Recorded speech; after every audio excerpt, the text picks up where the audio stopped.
is the history of LGBT people in Mongolia, both legally, socially, and culturally? If you just, whoever wants to go first. History. So let me just try to explain cultural and social like attitude and history about like LGBT people, and Inkma can talk about like legal like part more after that. So like I mentioned, and you also mentioned that I was doing my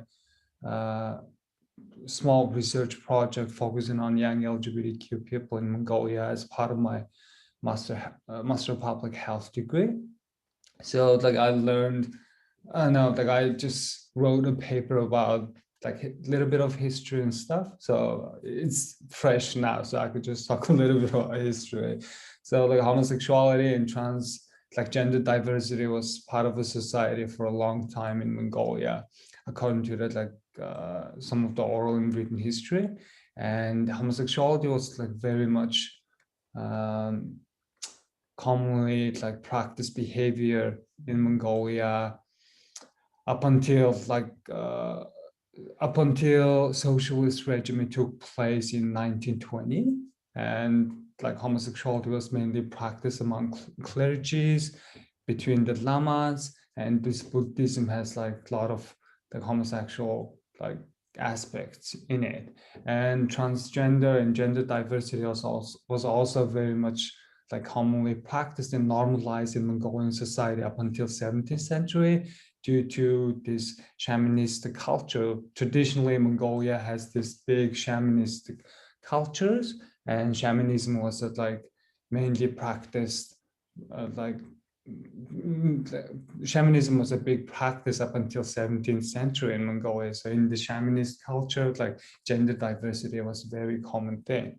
And like male, like LGBT people, like intersex people, gender diverse people were chosen as a vessel in shamanistic culture most of the time. They were practicing this gender diversity in their daily lives, and male shamans lived as a female, and like they were like in a relationship with same-sex people during the time. So according to some of the written history of anthropology. And another thing is that Mongolia was a nomadic society, therefore there is not much written, unfortunately. So up until recently, like we didn't even have a word to describe those like gender and sexual diversity. So like due to because of our culture and everything, we don't have that much written history, but like we have oral history and stuff, and also we have some like very little is written in Western history, like Western like literature, and that's pretty much it. And 1920, the beginning of like 1920, socialist regime took place. So Mongolia is the second socialist country right after Russia. So Soviet propaganda like took place in Mongolia for 7 long decades, since 1920 to 1990, and we became democratic in 1990. And during the socialist regime, homosexuality was mainly like condemned by the state officially, and homosexuals like fall into a category of mental illness, and also like criminalized as well. But like later on, it's expelled, and like during the socialist area, like homosexuality, like men who have like sexuality as a desire, everything outside of this marriage and like socialist idea was like considered as sexual problem, and people who's practicing outside of the socialist idea of sexuality was uh, portrayed as uh, people who's against the state.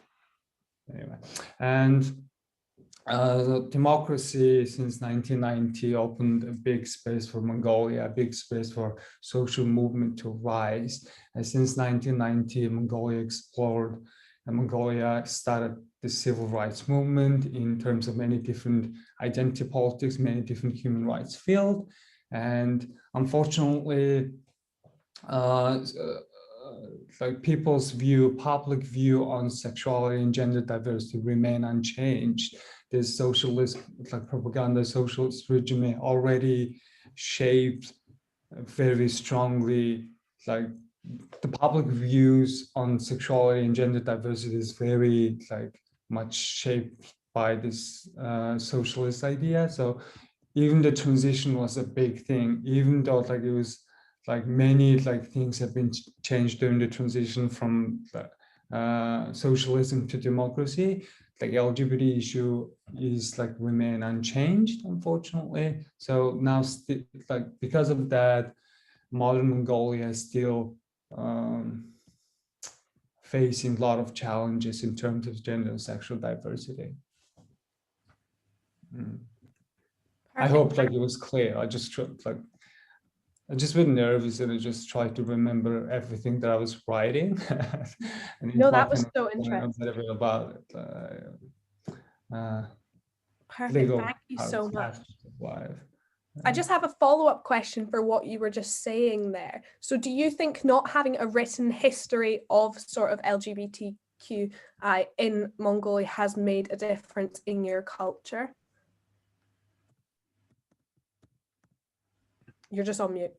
Yeah, absolutely. It's like not having enough history, not having enough evidence actually makes our like job harder. Like in LGBT activism, the passion, you know, like street fight and everything's important. But at the same time, for like people like me, for an activist, the evidence, the facts are really important. We need like information, evidence, history, facts to like back up our like advocacy and activism. Unfortunately, it's not the case most of the time in Mongolia. It makes our like activism even harder. People just think that in modern Mongolia, people think homosexuality, especially homosexuality, as well as gender diversity, is something that imported from Western culture, especially from America, and like those like European culture just brought like we brought that kind of like sexual and gender diversity from those countries. That is very